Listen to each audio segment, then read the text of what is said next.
তাই পলির পথে নিজের কথা নিজেই বললো যে আমার মুখে একটা কথা আর অন্তরে আরেক কথা, তার নিজের পরিচয়টা নিজেই দিল।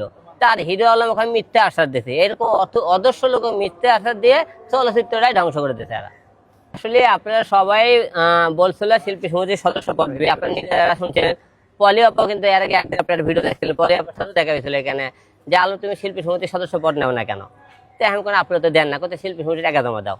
আচ্ছা টাকা জমা দেওয়ার জন্য কেন যায় দেখি, টাকা জমা দেবে যায় ওখানে জয় চৌধুরী, শিবা শানু, জ্যাকি আলমগীর আরো অনেকে মূর্খ ওখানে বসে আছে। ভাই আমি টাকা জমা দেবে এসেছি। জয় ভাই করলো দাঁড়াও আমি কেসে শোনা লিখবি।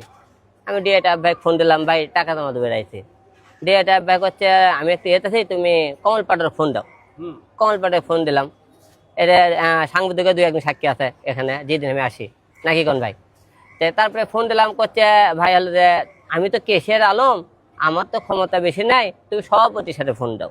আচ্ছা ঠিক আছে, সভাপতি ফোন দিলাম, এরে ফোন দিলাম, ওরে ফোন দিলাম, খসরু ভাই ফোন দিলাম, খসরু ভাই ফোন দিয়ে মুক্তি আবাক বললো।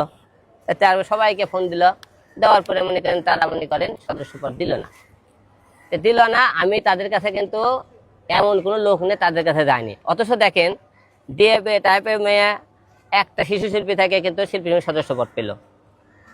রাসেল মিয়া আজকে বড় বড় কথা বলে, 2টা সিনেমাকে শিল্পী সদস্য, মুন্না খান 2টা সিনেমা করে শিল্পী সদস্য পদ। এরকম আদর্শ অনেক লোক আছে। আমাকে আসলে তারা, আমি 7টা সিনেমা করছি তাও আমাকে শিল্পী সদস্য পদ দেয়নি। কেন দেয় না, কি কারণে দেয় না, সেটা উপর আলাদা জানে। ঘন আর রিচ টেস্টের সাথে মুখরোচক স্পাইসি ফ্লেভার, যা ফ্রাই, বার্গার কিংবা নুডলসে যোগ করবে বাড়তি মজা। স্বাদে আনুন আসল magic. Modern hot tomato sauce আজই সংগ্রহ করুন।